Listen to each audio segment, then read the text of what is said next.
Bonitas, and welcome back to my channel. So my name is Alejandra for those of you who are new, and for those of you who are returning, then welcome back.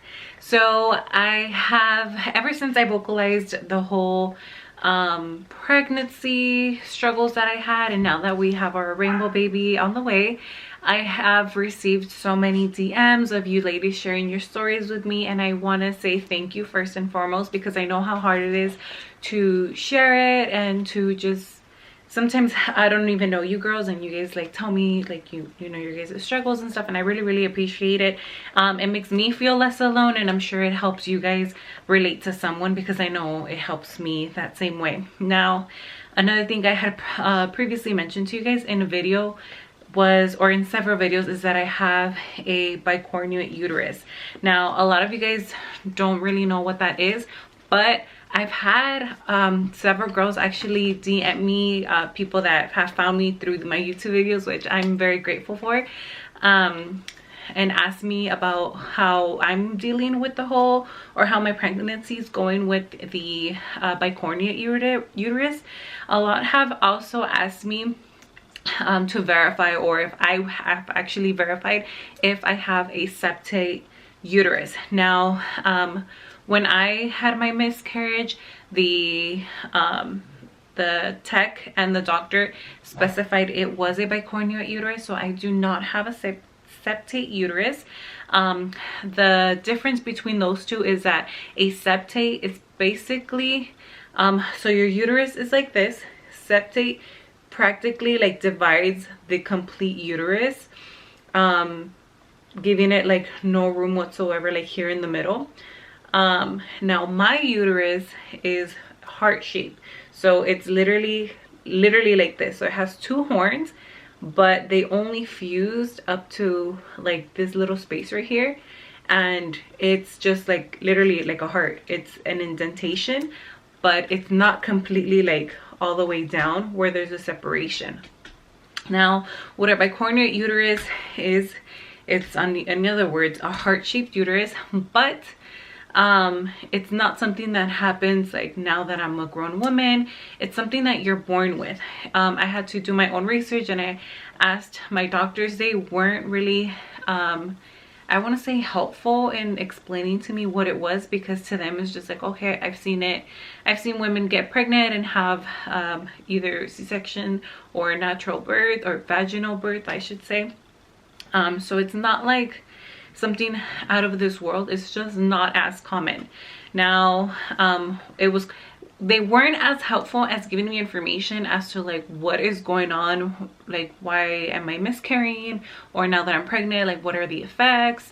So I did a lot of my own research. Now, for like when I first found out I had bicornuate uterus was when obviously when I had just lost a baby, because they did a vaginal ultrasound. That's when they found out like, oh, you have a bicornuate uterus. And I was like, what the hell? Like I totally didn't even know what that was. I didn't even know there was different kinds of uteruses. So that was a shock for me. Now, the doctor did mention at one point that there's a surgery that you can have to kind of fix the malformation, because what I have is a malformation. My uterus didn't completely fuse all the way to create a normal uterus. It kind of stayed halfway, so that's what causes it to be a malformation. It's something like my mom couldn't have prevented it. It's just something that me as a baby, when I was growing in her belly, just didn't fuse all the way, which we can't prevent it. There's nothing we can do about it. Now, there is that surgery that he mentioned that some people decide to take, but he did not suggest it for me, just because he has had others, like even for personal friends that have had successful pregnancies, multiple pregnancies with a bicornuate uterus. Now, the only thing that I still don't know 100% sure, and even if you have a normal uterus, sometimes you don't even know for sure what's going to go happen, is when you give birth. For bicornuate uteruses, most of the time, because the baby has such a small space to grow, they are sometimes breached and don't have enough room to flip, so they can be born vaginally. So what will more than likely happen, or most of the time happens with people with my kind of uterus, is that we have a C-section. Now, it's not guaranteed all the time. If the baby, when the baby is growing, and in my case, if her head is face down, then I have a high chance of being able to vaginally deliver my baby. Now, I don't know if there's any risk involved with that. My doctor said it was, you know, as long as her head's down, there's pretty much a good chance you can give birth vaginally. But people with bicornuate uteruses do have a high chance of preterm labor. So God willing, you know, I can go full term, or at least like close to the 40 weeks, but we do run the risk of having preterm labor. I am considered high risk throughout my whole pregnancy. That's why most of my first trimester I was very paranoid. I didn't want to really do much. I was always in bed or on the couch after I clocked out from work, since I do get to work from home. So I didn't really get to do much, plus I was exhausted. I didn't really want to do anything anyway, but it was just me also mentally being anxious. Like, I don't want anything to happen to my baby. Like, if my baby's barely hanging on to the sweet spot in my uterus, like, I don't want anything to disrupt that. So I made sure to like take care of myself. Now in the second trimester, I'm still in my second trimester. I'm gonna hit 23 weeks in a couple days. And like, as you can tell, I'm completely out of breath all the time, but I do not mind it at all.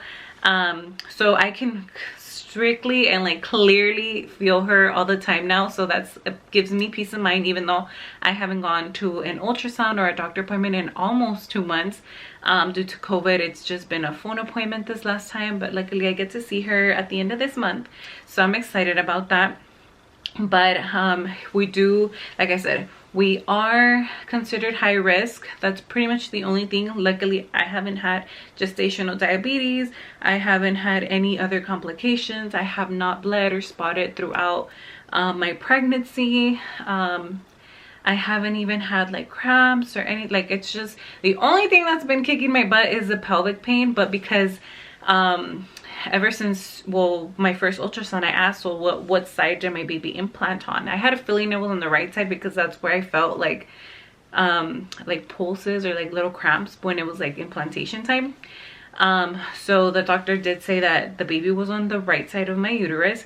So what happens is when the baby implants, it implants on one side, and obviously because it's kind of cut off from the second side, from the second half, it has a smaller place to grow. Now, from the research that I've done, and you guys can correct me if I'm wrong, I'm not a doctor here, this is just from what I've looked up and what I've asked my doctors. So the uterus, if my baby implanted on the right side, this one is gonna grow and this one is gonna kind of get small. So it's like, it's gonna grow enough for my baby to form, but they don't know how much my uterus, this horn of the uterus, will grow to make it go until, let's say, the full 40 weeks. That's why my last doctor appointment, my phone appointment, my doctor was like, okay, starting at 28 weeks, we're gonna consistently be measuring the baby and your belly just to make sure that she has enough room and that she's growing accordingly to the weeks. I know some of the babies may measure bigger or a little bit smaller. It just depends on your body type. But they will consistently be measuring her just to make sure that she's doing okay, and you know, she's getting all the nutrients or whatever she needs from me, and not like stop growing, because that can be harmful to her. So they're going to be checking that. I have faith that my baby will be just fine, that she'll have everything that she needs in my womb regardless of the space that she has. So hopefully she's doing great in there. She kicks and moves so much, so I'm sure she is. But that's the only things that I can really share with you guys about having a bicornuate uterus. And yeah, so many people told me to definitely ask if I have a septate or a bicornuate, but I definitely have bicornuate. Now, I've had some of the girls that have messaged me that have a bicornuate uterus have mentioned that they've also miscarried, and that is one of the, I want to say symptoms, or not symptoms, but like causes of having a bicornuate uterus. You're more likely to miscarry, which is very unfortunate. Now, I only miscarried one, and then another girl I talked to, she had miscarried once as well. Another girl, I don't know how many times, she made it sound like it was just been one, but my theory, and I was just telling to my husband, that's just my theory and my thought. Like, what if our uterus, the first baby, they don't see it or recognize it as a baby, and then the second time around it's like, oh, like we're supposed to keep that in our, in like the, in that horn, it's supposed to implant, and it actually grows into, you know, a baby. I don't know, that's just my thought. I haven't really talked to my doctor about it, and it's so weird because the doctors really don't say much. They don't really tell you much. I know a lot of friends and family are like, well, what can you do, or what is this, or what is going on, and blah, blah, blah. And I'm like, well, they don't say anything. So a lot of the information I've had to personally look up, but the only things that it says is that with the bicornuate uterus, it's common to miscarry, it's common to have preterm labor, and it's common to have a C-section. So I'm mentally preparing myself for preterm labor and C-section, whether I have a normal uterus or a bicornuate uterus. I'm very open to whatever it is that my body and my baby needs at that time. Even if I had a regular uterus and my body couldn't take vaginal birth and my baby was like heart stopping or something, cut me open and take her out. Like, I don't care. I'm not like against it or for it. I'm for whatever is healthy for my baby and for myself, because I'm also not going to put myself in danger, because I know my baby will need me. So I'm very open to either or. I'm just scared of the preterm labor. I don't want her to be too little or be in the NICU for a long time or at all. And that's the case. I wouldn't want her to be in the NICU at all. So hopefully, you know, everything goes smoothly up until my due date's at the end of August.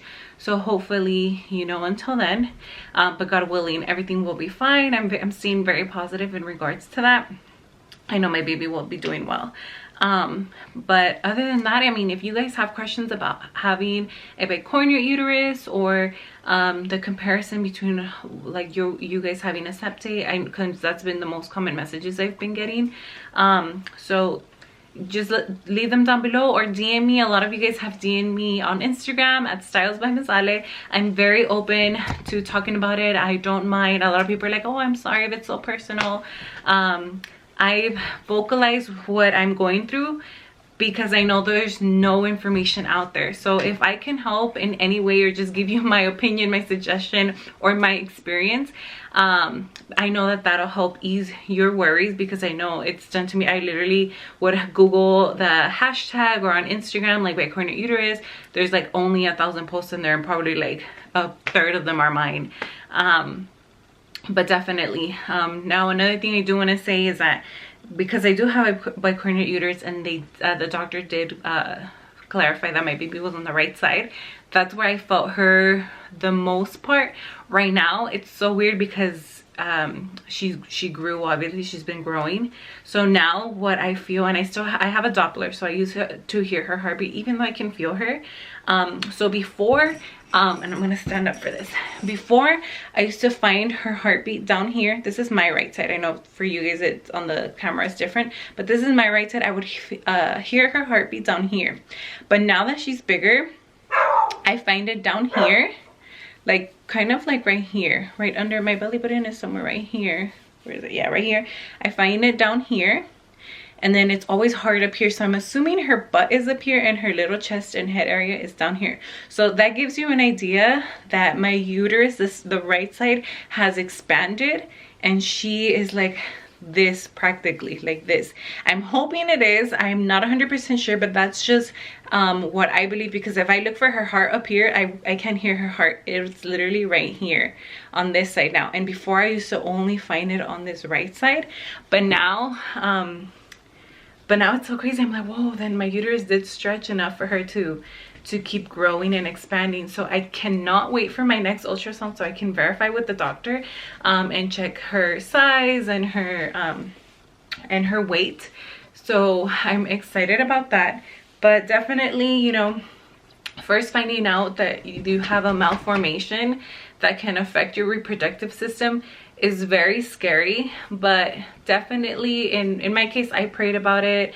I declared it. I asked my doctors. They seemed very reassuring that I can have a normal pregnancy without having to have the reconstructive surgery to fix that malformation. I actually didn't even want to consider that because I felt like it was just going to take me longer to conceive if I did the whole surgery. And then it gave me a peace of mind that he did say that he had a very close family friend that had 2 pregnancies without an issue. They were C-sections, but it was a complete full-term pregnancy with a bicornuate uterus. So that really gave me peace of mind. So if you're in my situation or in the situation of trying to conceive knowing that you have a bicornuate uterus or any other uterus malformation, don't worry, your baby will come. Just make sure to get several opinions from doctors about your specific situation to see what you can do to better assist yourself. And then just pray about it. That's all I can say.